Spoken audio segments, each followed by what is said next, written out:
Hello everyone. तो आज हम लोग चैप्टर नंबर 3 जो है एस के झा सर का साइंस बुक है उसका हम लोग फिजिक्स स्टार्ट किए हैं। ठीक है, इसका 2 वीडियो बन चुका है, यूनिट एंड डायमेंशन और दूसरा स्केलर एंड वेक्टर। तो अगर अभी तक वीडियो को नहीं देखे हैं तो डिस्क्रिप्शन में लिंक है, वहाँ पे जाके वीडियो को वॉच कर लीजिए। ठीक है, तो चलिए स्टार्ट करते हैं chapter number 3 speed and velocity. उससे पहले आपसे रिक्वेस्ट है कि अगर अभी तक चैनल को सब्सक्राइब नहीं किया तो प्लीज़ चैनल को सब्सक्राइब कीजिए, और वीडियो पे जो है व्यूज़ तो बिल्कुल भी नहीं आ रहा है तो प्लीज़ आप लोग सपोर्ट कीजिए, ग्रुप में ज़्यादा से ज़्यादा शेयर कर दीजिए। चलिए स्टार्ट करते हैं। तो सबसे पहले है दूरी और विस्थापन। हम लाइन बाय लाइन पढ़ेंगे और जो इम्पोर्टेंट फैक्ट है उसको हाईलाइट कर दिया गया है, तो आप उसको ज़रूर उसको ध्यान में रखिएगा। ठीक है, क्योंकि यहीं से आपके एग्जाम में क्वेश्चंस बनते हैं। तो सबसे पहले है दूरी और विस्थापन, डिस्टेंस एंड डिस्प्लेसमेंट। देखिए ये आपका प्रारंभिक बिंदु होगा, यहाँ से हम चलना स्टार्ट किए, अब मान लीजिए यहाँ पे हम पहुँच गए, ये आपका हो गया फाइनल पॉइंट। तो ये जो जितना अभी रेड हम जो किए हैं ये आपका हो गया दूरी, और जब प्रारंभिक को जब अंतिम बिंदु से मिलाएंगे तो वो आपका हो जाएगा विस्थापन। तो विस्थापन जो हमेशा होता है वो न्यूनतम दूरी होता है। ठीक है, तो चलिए न्यूनतम दूरी बराबर होता है विस्थापन। नेक्स्ट है दूरी। डिस्टेंस किसी खास समय में चले गए पथ की कुल लंबाई को दूरी कहते हैं। दूरी एक अदिश राशि होता है, याद रखिएगा, हाईलाइट है, देख सकते हैं आप यहाँ पे। तो ये आपके एग्जाम में पूछा गया और आगे भी पूछे जाएंगे, तो ये इंपॉर्टेंट है आपके लिए।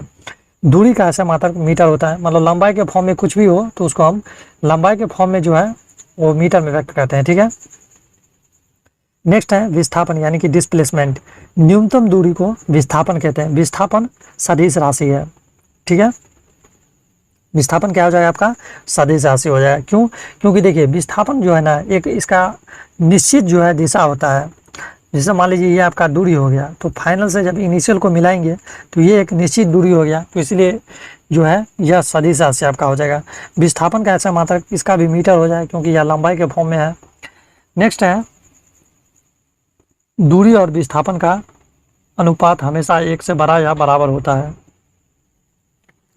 दूरी बटा विस्थापन जो है वो हमेशा जो वैल्यू होगा वो 1 के बराबर होगा, ये 1 से बड़ा होगा, क्योंकि दूरी जो होता है वो अधिकतम दूरी होता है, जबकि विस्थापन क्या होता है न्यूनतम, मतलब न्यूनतम दूरी को विस्थापन कहते हैं। तो दूरी हमेशा अधिक होगा और विस्थापन हमेशा कम होगा। तो जब अधिक को जब कम से डिवाइड कीजिएगा तो वो हमेशा या तो 1 के बराबर होगा या 1 से बड़ा होगा, 1 से बड़ा होगा। चलिए इस पर क्वेश्चन देखते हैं। पहला क्वेश्चन यहाँ पे दिया गया है, दूरी और विस्थापन से है।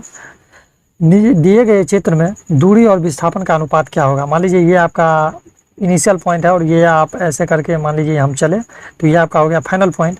तो ये जो है ये आपका हो जाएगा विस्थापन, सीधी लाइन आपका हो जाएगा विस्थापन। तो विस्थापन कितना होगा 5 + 5 यानी कि 10, जबकि दूरी हो जाएगा 4 3 4 3 यानी कि टोटल 14। तो यहाँ से रेशियो निकाल लीजिए, दूरी बटा विस्थापन पूछा गया क्वेश्चन में। तो दूरी आपका हो गया 14, विस्थापन हो गया 10, 7:5। नेक्स्ट क्वेश्चन दिया गया है कि अगर कोई गाय किसी वृत्ताकार पथ पर 2 से 1/2 चक्कर लगाती है तो गाय द्वारा तय की गई दूरी और विस्थापन क्या होगा अगर वृत्ताकार पथ की त्रिज्या 7 मीटर हो। ये देखिए यहाँ पे ये आपका वृत्ताकार पथ की त्रिज्या, वृत्ताकार पथ दिया गया है और इसकी त्रिज्या यहाँ पे दिया गया है 7 मीटर। देखिए वृत्ताकार पथ की जो एक वृत्त का जो ये आपका जो है वृत्ताकार पथ, इसका जो परिधि होता है वो 2πr होता है। ठीक है, तो देखिए और हमको चक्कर कितना लगाना है, 2.5 चक्कर लगाना है इस वृत्त का, तो 2.5 से मल्टीप्लाई कर देंगे तो आपका दूरी आ जाएगा 110 मीटर। पाई का मान होता है 22/7। अब देखिए यहाँ पे विस्थापन, तो देखिए मान लीजिए कि यहाँ से हम चलना स्टार्ट किए तो 1 चक्कर चले, फिर यहाँ से स्टार्ट किए फिर 1 चक्कर, अब इस बार हमको आधा चक्कर चलना है। तो यहाँ से स्टार्ट किए थे और यहाँ पे पहुँच गए 2.5 चक्कर में। तो देखिए यहाँ से स्टार्ट किए, इनिशियल ये आपका हो गया और फाइनल आपका ये हो गया, तो टोटल दूरी कितना होगा, त्रिज्या 7 मीटर इधर भी होगा तो 7 मीटर ये भी हो गया, तो टोटल हो गया 14, यानी कि विस्थापन आपका कितना हो जाएगा 14 मीटर। चलिए नेक्स्ट क्वेश्चन देखते हैं। नेक्स्ट यहाँ पे है, अगर किसी वस्तु को 5 मीटर की ऊंचाई तक फेंका जाता है, वह वस्तु पुनः पूर्वावस्था में आ जाती है, तो दूरी और विस्थापन का अनुपात क्या होगा। मतलब यहाँ पे देखिए कि कोई वस्तु यहाँ से हम इसको फेंके 5 मीटर ऊपर और फिर वापस ये यहीं पे आ जाएगा, पूर्वावस्था का मतलब हो गया वहीं पे। तो विस्थापन क्या होगा, इनिशियल और फाइनल वही पॉइंट हो गया, तो विस्थापन आपका क्या हो जाएगा 0, जबकि दूरी कितना होगा 10 मीटर, 5 ऊपर गया और फिर वापस 5 नीचे आएगा, तो यानी कि 10, तो दूरी बटा विस्थापन 10/0 इनफाइनाइट होता है। मतलब किसी भी नंबर को जब 0 से डिवाइड कीजिएगा तो उसका जो वैल्यू होता है वो इनफाइनाइट हो जाता है। अगर रेशियो की बात करें तो 10/0। चलिए नेक्स्ट देखते हैं। नेक्स्ट आपका है कि एक पिंड द्वारा 23 मीटर त्रिज्या तथा 144.51 मीटर परिधि वाले वृत्ताकार पथ पर एक चक्कर लगाता है तो दूरी और विस्थापन क्या होगा। समझिए, यहाँ पे देखिए, मान लीजिए कि यहाँ से हम स्टार्ट किया, हमको एक ही चक्कर लगाना है, तो यहीं पे आगे तो विस्थापन क्या हो जाएगा 0, जबकि दूरी इसका कितना होगा एक चक्कर, एक चक्कर का वैल्यू दिया गया है 144.51 मीटर। तो यहाँ पे यही सोल्व किया गया है। देख लीजिए, दूरी आपका हो गया 144.5 और विस्थापन आपका हो गया 0 हो गया। चलिए नेक्स्ट देखते हैं, दूरी तथा विस्थापन में अंतर। तो यहाँ पे देख लीजिए डिफरेंस दिया गया है। दूरी केवल परिमाण को व्यक्त करता है, जबकि विस्थापन परिमाण और दिशा दोनों को व्यक्त करता है। क्योंकि विस्थापन में क्या होता है, न्यूनतम दूरी, मान लीजिए कि ये आपका दूरी हो, तो इसको जब मिलाएंगे, यहाँ पे देख लीजिए, यहाँ पे तो ये इनिशियल हो गया और ये आपका हो गया फाइनल। तो ये क्या हो गया, एक फिक्स दूरी हो गया न्यूनतम। तो इसीलिए जो है इसमें क्या है, एक निश्चित दिशा है। नेक्स्ट है, दूरी सदैव जो है पॉजिटिव और 0 होता है। मतलब दूरी जो है पॉजिटिव होगा या फिर 0, निगेटिव नहीं होता है दूरी। जबकि विस्थापन पॉजिटिव, निगेटिव और 0 ये तीनों हो सकता है। दूरी अदिश राशि है, जबकि विस्थापन सदिश राशि है। इसको ऊपर पढ़ चुके हैं। चलिए नेक्स्ट देखते हैं। नेक्स्ट आपका है चाल। एकांक समय में तय की गई दूरी को चाल कहते हैं। चाल फॉर्मूला होता है चाल बराबर दूरी बटा समय। याद रखिएगा, इस पर न्यूमेरिकल आपके एग्जाम में पूछा गया है, आगे हम लोग देखने वाले हैं। इसका ऐसा मात्रक होता है मीटर पर सेकेंड। ऊपर जो है यूनिट एंड डायमेंशन चैप्टर में इसको पढ़ चुके हैं कि ऐसा मात्रक कैसे निकाल सकते हैं। फिर भी यहाँ पे देख लीजिए, दूरी का मतलब हो जाएगा, दूरी का जो यूनिट होगा वो मीटर में होता है, जबकि समय को सेकंड में व्यक्त करते हैं। तो मीटर बटा सेकंड कितना हो जाएगा, मीटर पर सेकंड। या तो आप इसको ऐसे लिखिए या फिर मीटर हो गया और इसका पावर -1 हो जाएगा। यहाँ पे पेन में कुछ दिक्कत है, तो देखिए यहाँ पे तो हो जाएगा मीटर पर सेकंड। नेक्स्ट है कि यह एक अदिश राशि होता है। मतलब चाल जो है यह अदिश राशि है। क्यों, क्योंकि दूरी अदिश है और फॉर्मूला में चाल में दूरी है, तो इसीलिए ये भी क्या हो जाएगा, चाल का जो है यह भी अदिश राशि हो जाएगा। चलिए नेक्स्ट देखते हैं। नेक्स्ट है वेग, वेलोसिटी। एकांक समय में तय किए गए विस्थापन को वेग कहते हैं। वेग बराबर होता है विस्थापन बटा समय। इस फॉर्मूला को भी याद रखिएगा। इसका ऐसा मात्रक होता है मीटर पर सेकंड। इसका भी हो जाए, क्योंकि विस्थापन का मीटर हो गया और समय का हो गया सेकंड, तो मीटर पर सेकंड। यह एक सदिश राशि है। वेग सदिश है, क्योंकि विस्थापन सदिश है, तो इसके फॉर्मूला में अगर विस्थापन है तो वेग भी क्या होगा, सदिश होगा। वेग को 2 भागों में बांटा गया है। तो देखिए, पहला है प्रारंभिक वेग और दूसरा है अंतिम वेग। प्रारंभिक वेग को जो है u से सूचित करते हैं, जबकि अंतिम वेग को v से डिनोट किया जाता है। देखिए, प्रारंभिक वेग में जो है विराम अवस्था जो है, ये प्रारंभिक वेग होता है, विराम अवस्था। तो इसमें u का जो वैल्यू होता है वो 0 होता है। जबकि अगर कोई, मान लीजिए कि कोई गाड़ी है और वो चल रही है और अचानक उस पर ब्रेक लग गया, तो अंतिम वेग जो है उसी को बोलते हैं ब्रेक लगाना। तो ब्रेक लगाना क्या हो गया, अंतिम वेग। तो अंतिम वेग जो है वो क्या हो जाएगा, 0 हो जाएगा। नेक्स्ट है चाल तथा वेग में अंतर। देख लेते हैं, ये आपके एग्जाम में तो पूछा तो नहीं जाता है, फिर भी देख लीजिए। तो चाल में केवल परिमाण होता है, दिशा नहीं होता, इसीलिए यह अदिश राशि है। जबकि वेग में परिमाण के साथ साथ दिशा भी होती है और यह सदिश राशि है। चाल में किसी वस्तु की चाल उस वस्तु के परिमाण के बराबर या उससे अधिक भी हो सकता है। मतलब परिमाण के बराबर या उससे अधिक हो सकता है चाल में। जबकि वेग में किसी वस्तु के वेग का परिमाण उस वस्तु की चाल से अधिक नहीं हो सकता। मतलब वेग का जो परिमाण है वो चाल से अधिक नहीं हो सकता। नेक्स्ट है कि किसी वस्तु द्वारा एकांक समय में तय की गई दूरी को चाल कहते हैं, जबकि किसी वस्तु द्वारा एकांक समय में तय किए गए विस्थापन को वेग कहते हैं। नेक्स्ट है त्वरण, एक्सेलरेशन। वेग में परिवर्तन की दर को त्वरण कहते हैं। त्वरण का फॉर्मूला होता है वेग में परिवर्तन बटा समय। a बराबर v - u बटा t। वेग में परिवर्तन का मतलब हो गया कि अंतिम वेग को v से सूचित करते हैं माइनस प्रारंभिक वेग। मतलब अंतिम वेग में से अगर प्रारंभिक वेग को घटा देंगे तो वही आपका हो जाएगा वेग में परिवर्तन, और बटा हो गया आपका समय। त्वरण का ऐसा मात्रा क्या होगा, तो यहाँ से निकाल लीजिए। वेग का क्या होता है मीटर पर सेकेंड, ऊपर में ऐसा मात्रक देखे थे वेग का, और समय का हो जाएगा सेकंड, तो सेकंड को ऊपर ले जाएगा तो पावर एक और माइनस जाएगा, तो पावर ms पावर -2 हो जाएगा। बीमा भी निकाल सकते हैं, m का क्या होता है l होता है, और समय का क्या होता है t, तो पावर -2। नेक्स्ट है कुछ इंपॉर्टेंट फैक्ट दिया गया है। वेग एक समान होने से त्वरण का मान शून्य होता है, मतलब वेग अगर एक समान होगा तो त्वरण का जो वैल्यू है वो हमेशा 0 होगा। कैसे देख लीजिए यहाँ पे एग्जांपल के थ्रू।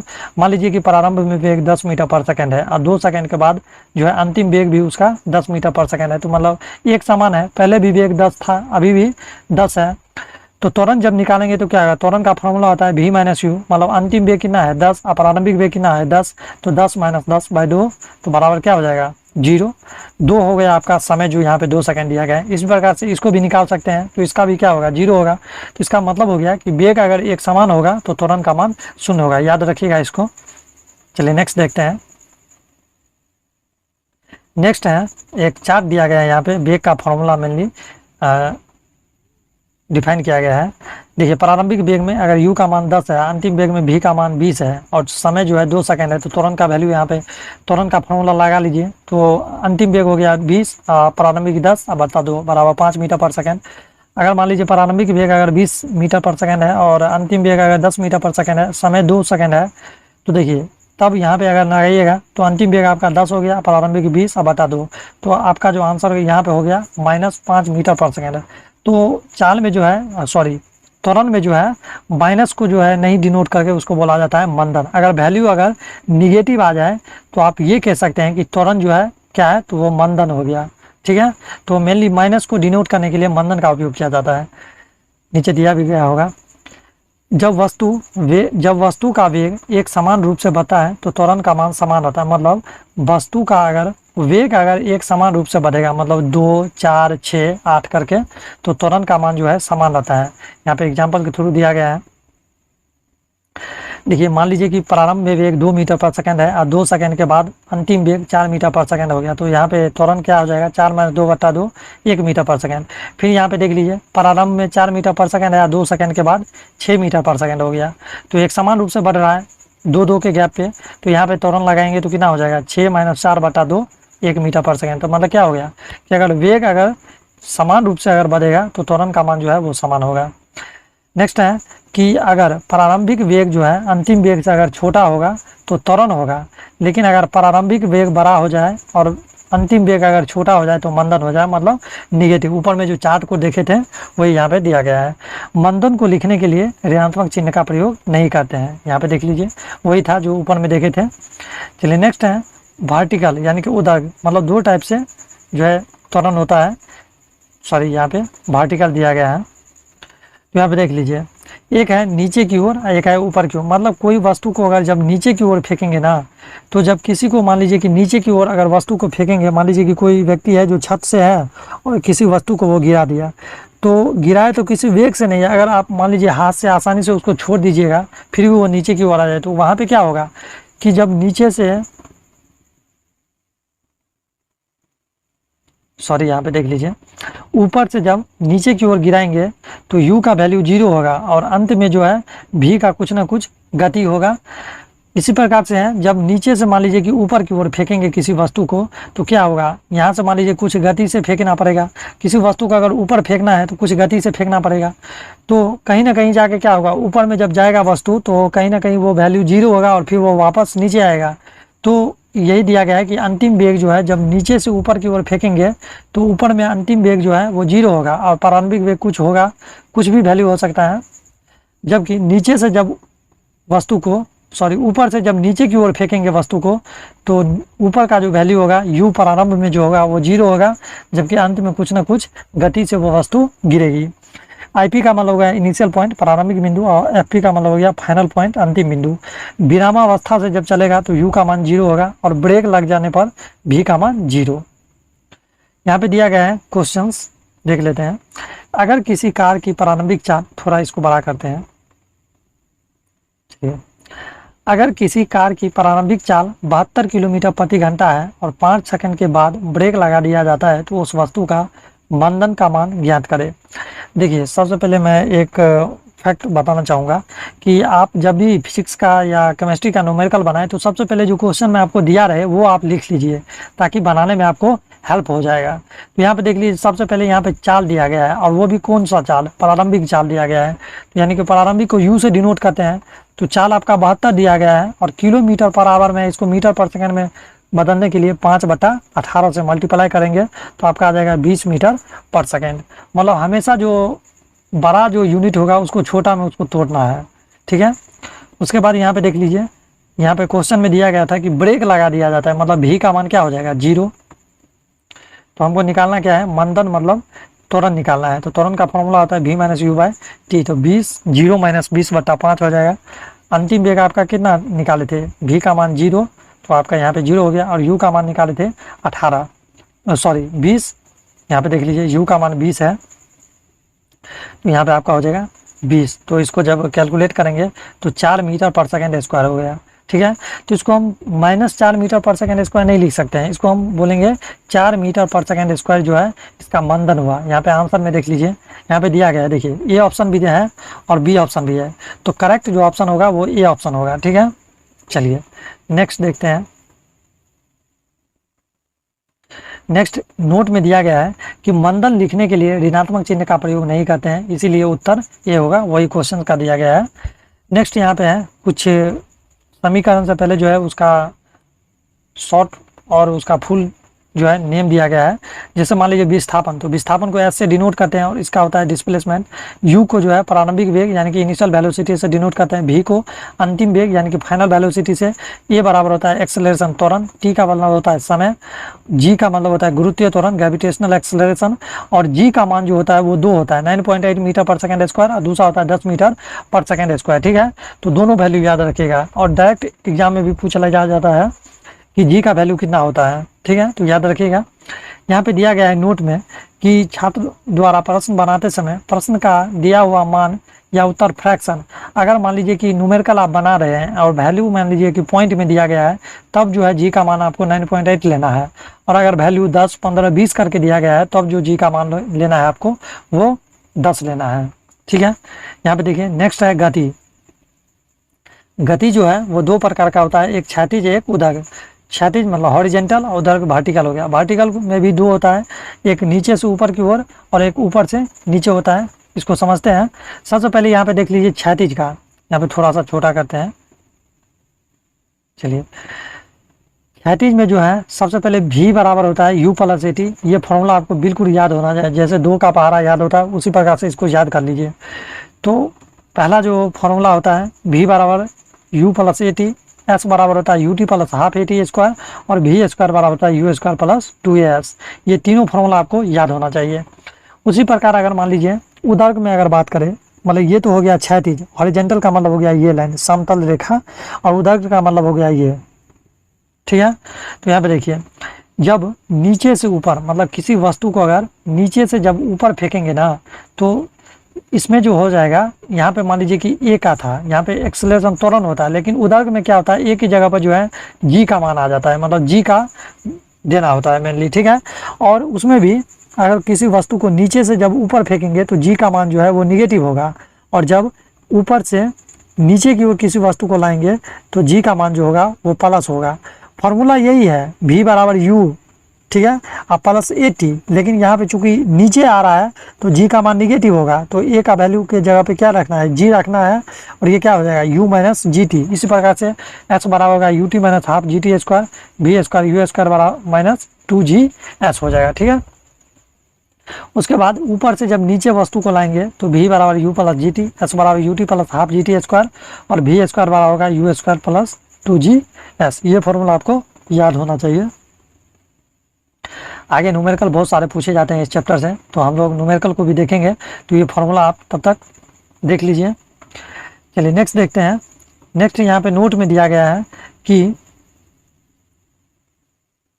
गति के समीकरण के नाम और उनका संबंध, मतलब रिलेशन पूछा जाता है आपके एग्जाम में। ऐसे पूछा जाएगा कि गति का जो प्रथम समीकरण है वो किसके किसके बीच में रिलेशन को बताता है, ठीक है। तो देखिए प्रथम समीकरण क्या था, v बराबर u + at।